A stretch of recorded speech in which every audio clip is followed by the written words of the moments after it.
In a quiet village where time moves slowly and the sky turns golden at sunset, there lived a father whose love didn't need big words.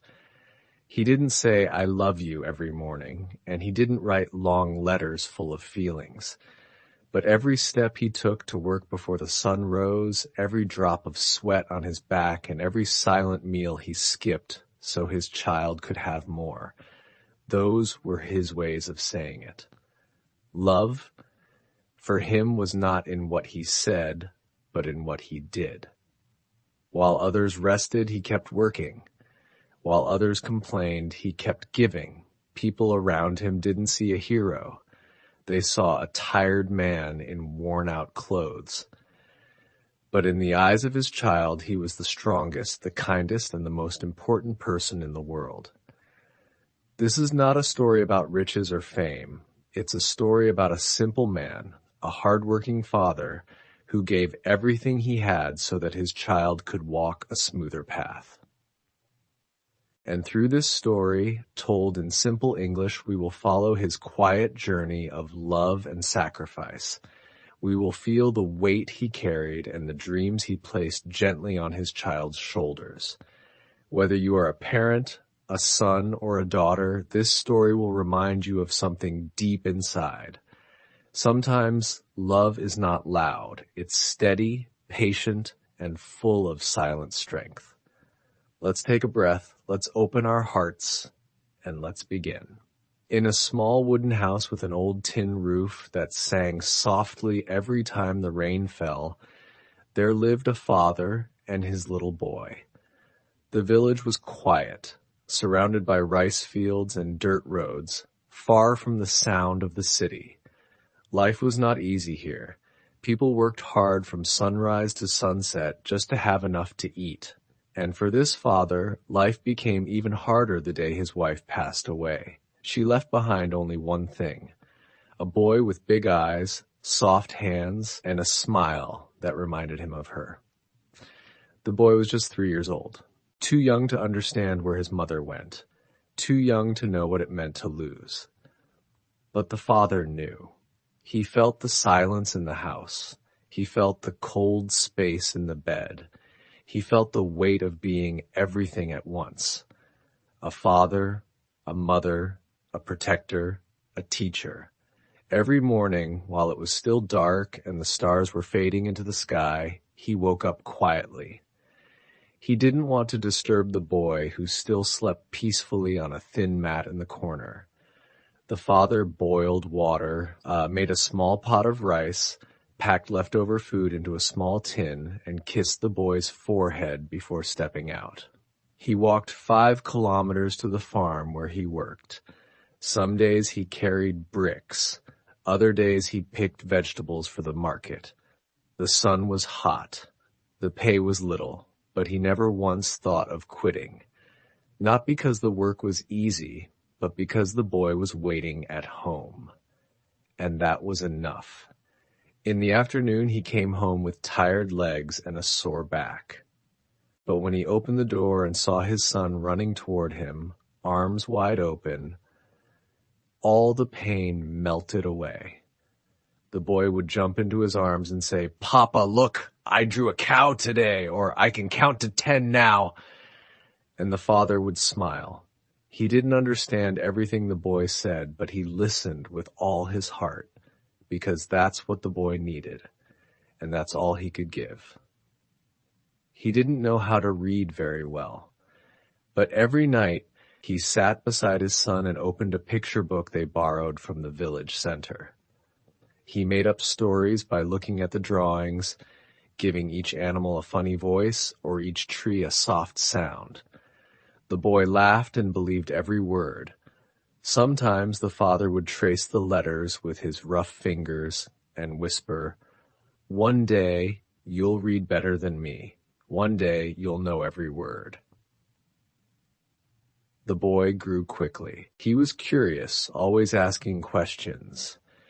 "Papa, why is the moon following us?" Or, "Where does the sun sleep?" The father didn't always know how to answer, but he never said, "I don't know." He always said, "Let's find out together." And so they did. They watched the stars, counted ants, listened to birds. The whole world became their school, and the father was the quiet teacher who didn't need books, only love, patience, and time. Money was always tight. Sometimes they only had rice with salt for dinner. Sometimes they wore the same clothes for many seasons. The boy once asked, "Papa, why don't we have new shoes like the other children?" The father looked at his calloused feet and smiled, "Because we walk slower, so we don't wear them out." And the boy believed him. He walked slowly after that, trying to protect his old shoes, never once complaining again. Neighbors often said, "That child is lucky. His father works so hard." But the father never saw it as work. He saw it as love. He once said to himself, "I don't give him everything, but I give him all that I have." And it was true. Every coin saved went to the boy's school books. Every shirt mended was stitched for him. Every night, when he heard his son breathe calmly in sleep, the father thanked the stars. "He is healthy. He is safe. I can rest now." But he didn't rest much. Some nights he sat alone outside the house, holding a tiny notebook where he wrote down every coin he spent. He wasn't good with numbers, but he tried. He wanted to make sure there was enough for the boy's future. His dream wasn't big. He didn't wish for riches. He only wished for one thing, that his son would grow up to live an easier life, that he would sit in a classroom and not under the sun, that he would wear clean shirts, carry books, and walk with confidence. That he would one day look back and say, "My father made this path for me, step by step." And maybe the boy would never know the full story. He wouldn't remember the days his father skipped lunch so he could eat more. He wouldn't see the hands that bled from carrying heavy loads. He wouldn't hear the quiet sighs at midnight when the father counted bills and whispered, "Just a little more." But none of that mattered, because the father didn't love to be seen. He loved to serve, and every drop of sweat was a silent way of saying, "I believe in you." In that little house, love didn't shout. It whispered. It woke up early. It walked to work. It waited with open arms. And in the stillness of each evening, after the boy had fallen asleep, the father would look at the stars and say softly, "Tomorrow I'll do it all again, for him." Years passed like quiet winds across the fields. The boy was no longer small. His legs grew longer, his voice deeper, his mind quicker. He loved learning. At night, while his father sat beside a dim oil lamp mending an old shirt, the boy read aloud from his textbooks. "Did you know, Papa, the sun is actually a star?" And the father would smile, nod, and say, "That's why you shine too." He didn't understand every lesson, but he understood one thing. The boy was growing beyond this village, beyond the fields, beyond what his two hands alone could offer. One morning, the boy stood with a letter in his hand. He had been accepted to a school in the town, not just any school, but one where students wore clean uniforms and studied in big classrooms with computers and books in English. The father looked at the letter with quiet eyes. His heart swelled with pride, but behind it hid a soft ache. His boy would leave. Not forever, just for school. But still, the house would be quieter. The mat would be empty. The little voice calling Papa after school would be gone. That night, the father did not sleep much. He counted the money in his old tin box again and again. It wasn't enough. Not yet. Not yet. But it would be. He promised himself that. From that day forward, he worked more hours. He helped a neighbor repair roofs. He lifted heavy loads at the rice mill after his farm work ended. He even started fixing bicycles in the evening. Anything just to add a few more coins to the tin. When the day came for the boy to leave, the father walked him to the bus station. They didn't say much. They didn't need to. The father gave him a small cloth bag with two things inside, a packed lunch and a notebook. On the first page of the notebook, in his rough handwriting, the father had written, "Learn well, live good, never forget where you came from." The boy held back tears. He wanted to say thank you, but his voice caught in his throat. The bus started moving, and the father stood still until it disappeared. Then, only then, he walked home, slower than usual and quieter than ever. At school, the boy studied hard. He remembered the notebook. Every time he was tired or felt lost in lessons, he opened that first page. And he remembered his father's hands, how they held the plow, how they sewed torn clothes, how they patted his back gently every night.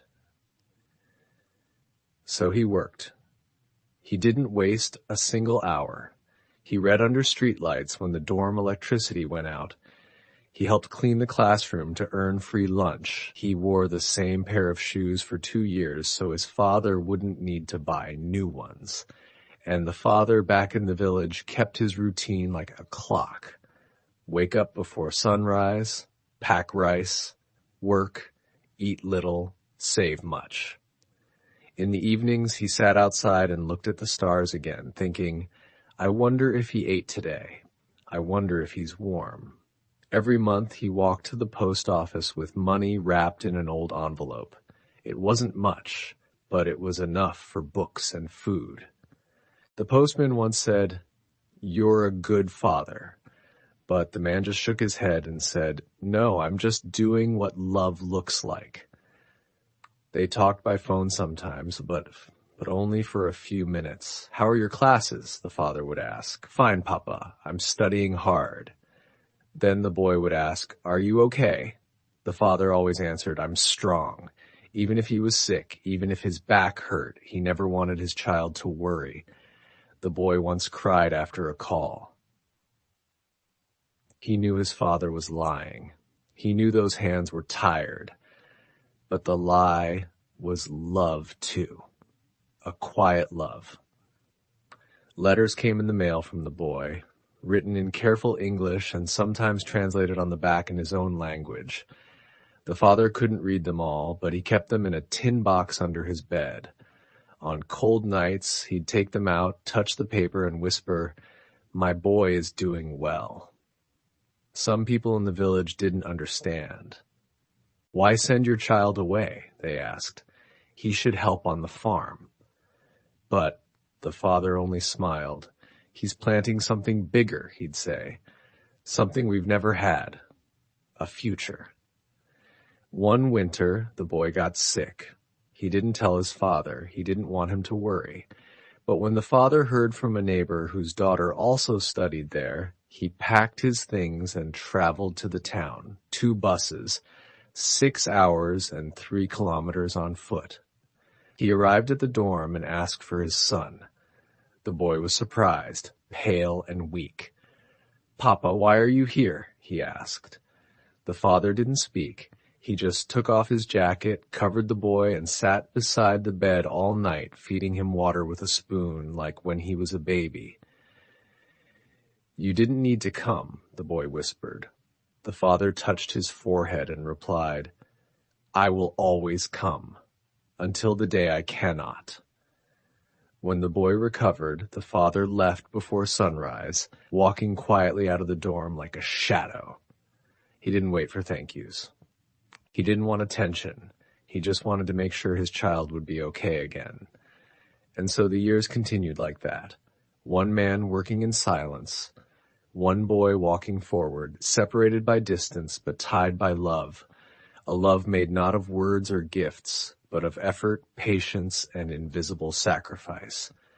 Each test the boy passed, each page he read, each step he took toward his future. All of it was built on the quiet foundation laid by a father who stayed behind so his son could move ahead. The boy became a young man. After years of studying hard, after all the nights reading under weak lights and walking to class with tired feet, he finally stood at the front of a graduation hall. The room was filled with bright clothes, proud parents, and joyful cheers. But in the last row, quiet and still, sat a man with rough hands and a shirt carefully ironed the night before. His hair had turned more silver. His back had become a little more bent. But his eyes, they were filled with something deep, something gentle, something strong. He didn't cheer loudly. He didn't take out a phone to record the moment. He simply watched as his son received the diploma and bowed politely. And inside, his heart whispered, "You did it." After the ceremony, the son searched through the crowd. He didn't need to look far. His father was standing near the door, holding a small plastic bag. Inside it was a box of sweet rice cakes, the same kind he used to make when the boy was little. "For you," he said, "your favorite." The son hugged him, a little too tightly. The father smiled, pretending not to notice the tears on his son's shoulder. The young man found a job in the city not long after that. It wasn't a big job, but it was honest. It was the kind of job that paid just enough for a clean room, a hot meal, and a bus ticket back home once a month. He called his father every Sunday. "How's the farm?" he would ask, and the father always answered, "Still growing, like you." But the truth was, he had stopped working the long hours. His knees ached, his arms tired too quickly. Still, he didn't say a word about it. He wanted his son to focus on his new life. One day, the young man said, "Papa, I want you to come live with me in the city. I'll find us a small place. You won't need to work anymore." But the father shook his head gently. "The city is too loud for me. My home is here. You go live your life. That's what I worked for." And so they stayed apart, but never far. Each month the son sent money. Sometimes it was a little more than usual. "For a new jacket," he would write, or "Buy better food, Papa." But the father didn't spend much. He bought what he needed and saved the rest in a wooden box under his bed. This is his hard work, he thought. I must use it with care. At the local market, neighbors would ask, "Is your son doing well?" The father would nod with quiet pride. "He wakes up early. He works hard. He's doing just fine." He didn't talk about the new apartment, or the company job, or the promotion his son received. He only said what mattered. He's a good man.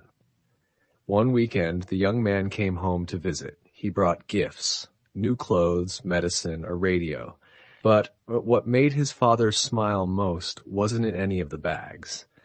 It was when the young man rolled up his sleeves, helped cook dinner, and said, "Tell me how your week was." That night they sat side by side in silence, eating warm rice and fried fish. The wind outside was soft. The stars above were clear. And the father said, "You've grown taller." The son laughed. "You say that every year." "That's because every year it's still true," the father said with a grin. Later that night, when the son was asleep, the father stepped outside. He looked up at the sky and thought, maybe I didn't give him much, but I gave him enough. He closed his eyes and remembered the tiny fingers that once held his hand. Now those hands held a future, steady and full of light. Back in the city, the son worked long hours, but now it was different. He didn't feel tired the same way, because every task he did, every paper he signed, every moment of stress, he knew why he was doing it. He was building something, not just for himself, but for the man who gave him everything without asking for anything back. Sometimes, on the way home from work, he passed by children holding their father's hands. He smiled softly, remembering how his father once held his hand while crossing muddy roads, while walking home from school, while teaching him how to balance on 2 feet. He remembered the shoes too small for his father's feet because he had given the new pair to him. He remembered the nights his father didn't eat much, saying, "I'm not hungry," just so he could have the last bowl of soup. He remembered how the roof leaked in one corner, but his father always placed a bowl under it quietly, never complaining, never blaming. All of that lived inside him, and that's why he worked the way he did. Not just with skill, but with heart. With heart. Not just with logic. Months passed, then a year, then 2. And one day, his father didn't answer the Sunday call. The young man rushed home. The old house was quiet, but not empty. The neighbors said he was tired this morning, said he needed rest, but he talked about you. He said, "My boy is doing well." The young man sat by the bed where his father was resting. His chest rose slowly, calmly. The room smelled like old wood and warm tea. The son took his father's hand and whispered, "Papa, I'm here. You don't need to worry anymore." The old man opened his eyes, smiled, and said, "I never worried. You were always stronger than you thought." And that night, as the son sat beside him, he realized something. Love doesn't stop when we grow up. Love just changes shape. From hands that carry to hearts that remember, from footsteps that lead to memories that guide. And in that moment, he didn't feel like a man or a child. He just felt like a son, still loved, still learning, still held gently in the quiet, invisible arms of the Father who never left. It was a quiet Thursday morning when the phone rang. The young man was in the middle of a meeting, papers in one hand, a pen in the other. But when he saw the number, something inside him paused. It was the neighbor from his village. Her voice was soft, but her words were sharp. "Your father isn't feeling well. He fainted this morning. We brought him to the clinic. He's awake now, but he looks tired. He keeps asking for you." The meeting ended without him noticing. He packed his bag, left a note on his desk, and caught the first bus out of the city. The road home felt longer than usual. The buildings passed like blurs. His heart beat fast, not with panic, but with something heavier, a silent worry that wrapped around his chest and wouldn't let go. When he arrived at the village, the sky was already orange. The sun was setting slowly behind the fields. He walked the familiar dirt path to the house, and everything looked the same, but also different. The door creaked open. The air smelled like boiled ginger and old books. And there, lying on the thin bed in the corner, was his father. He looked smaller now, not just older, but lighter, as if the years had slowly taken weight from his bones. His eyes were closed, but when he heard footsteps, they opened gently. "You came," the father said with a tired smile. "Of course I came," the son replied, his voice cracking without warning. He sat down beside the bed and took his father's hand. It was dry, warm, and still familiar. "I'm okay," the father said, trying to sound strong. "Just a little dizzy, that's all." But the son knew. This wasn't just dizziness. This was age, catching up. This was a lifetime of hard work finally showing its cost. "I should have come sooner," the son whispered. "I should have visited more." The father shook his head. "No, you were doing what you were meant to do. I was always watching, even from here." That night, the son cooked rice porridge, just like his father used to make for him when he had a fever as a boy. He fed it to him slowly, spoon by spoon. "It tastes better when you make it," the father joked, eyes twinkling. And they both smiled, just for a moment, like the world outside didn't exist. Later, when the house was dark and the wind passed gently through the wooden walls, the father spoke again. His voice was softer now, but clear. I want to tell you something. The son leaned closer. You are the best thing that ever happened to me.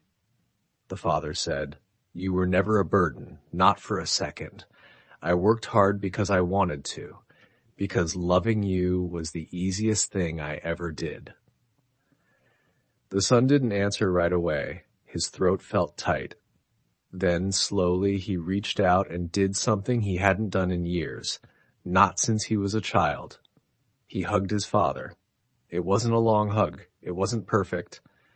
But it was full of the words they never said, full of the birthdays they spent apart, full of the letters written but never sent, full of the little sacrifices that were made without anyone watching. The father's hands, though tired, hugged back. I didn't know you still hugged, the father said gently. I didn't know I needed it so much, the son whispered. Outside, the wind moved the leaves. Somewhere in the distance, a dog barked once, then stopped.